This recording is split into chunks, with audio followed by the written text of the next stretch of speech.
Welcome back. Let's continue blocking the pending elements of the bicycle.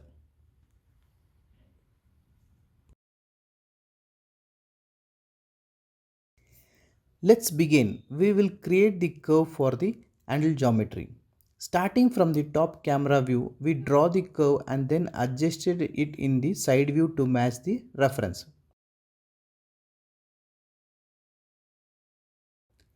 The handle has a curved shape, so we refine the curve vertex to achieve the correct form.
Once the curve is adjusted, we proceed with the curve extrude, similarly to what we did for the front fork.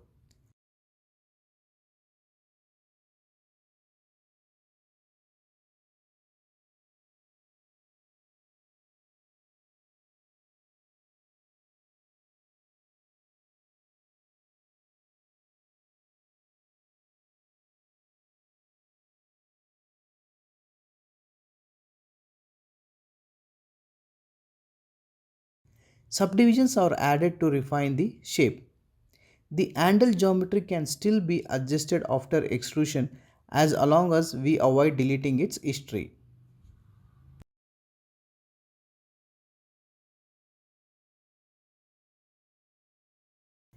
Next, we use the duplicate special tool to create a mirrored mesh along the z-axis. The edit edge flow tool helps align the edges evenly, ensuring the shape matches the reference accurately.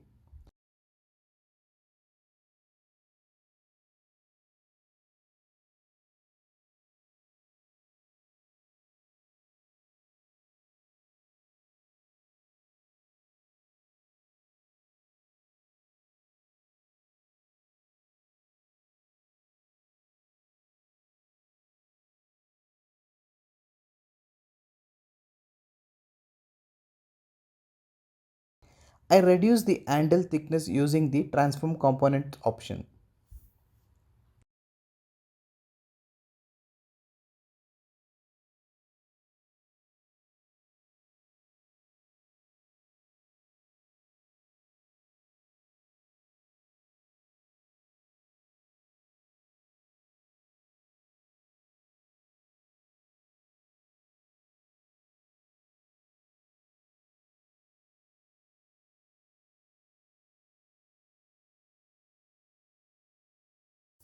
For blocking other elements, I used a cylinder. When blocking, it's best to work with low poly geometry. So I reduced the subdivision to 10. I then scaled and positioned the mesh according to the reference image.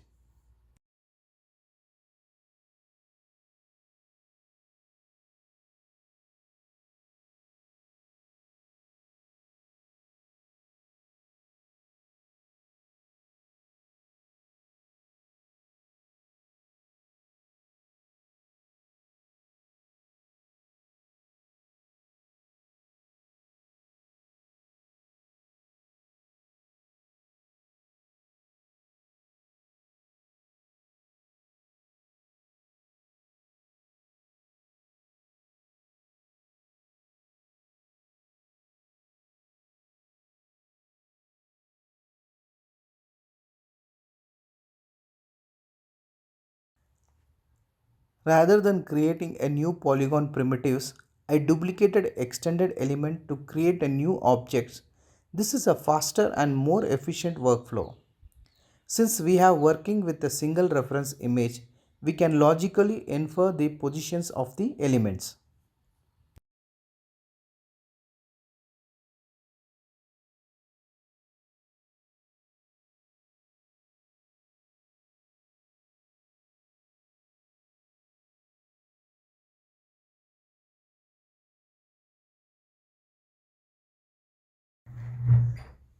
To block the tires, I use a torus.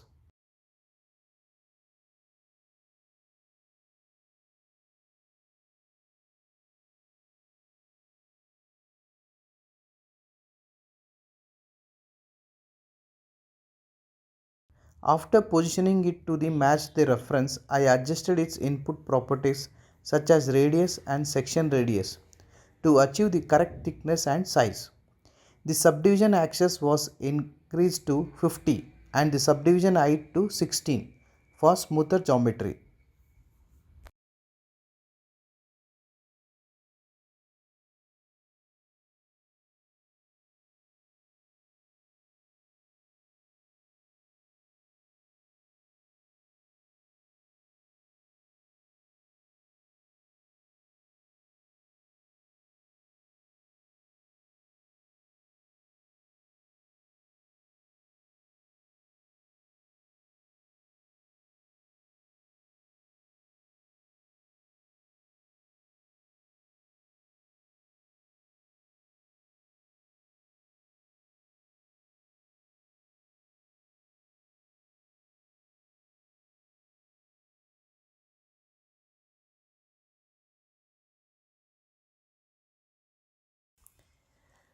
Using the duplicate face tool, I created the rim by selecting the duplicated specific faces on the torus. I refined the edges to match the desired shape and applied a Blinn material to both the tire and rim for better visualization.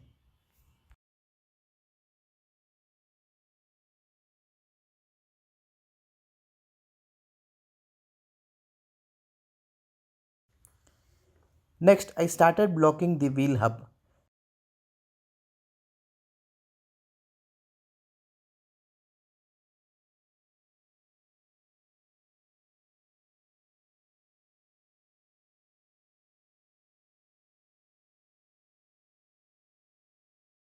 Since the tire rim and hub are interconnected, it's important that their pivot align perfectly. To achieve this, I grouped the rim and tire, selected the hub element and then copied the group's translation values to the hub. This ensured that all three elements shared the same pivot position.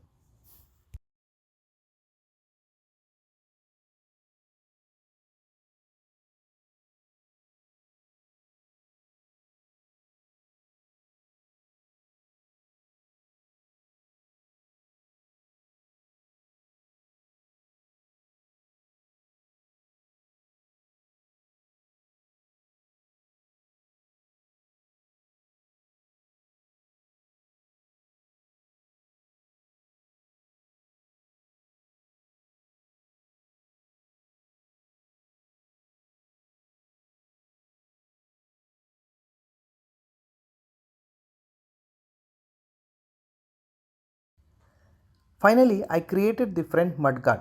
To do this, I duplicated face from the tire and adjusted their position to match the reference image.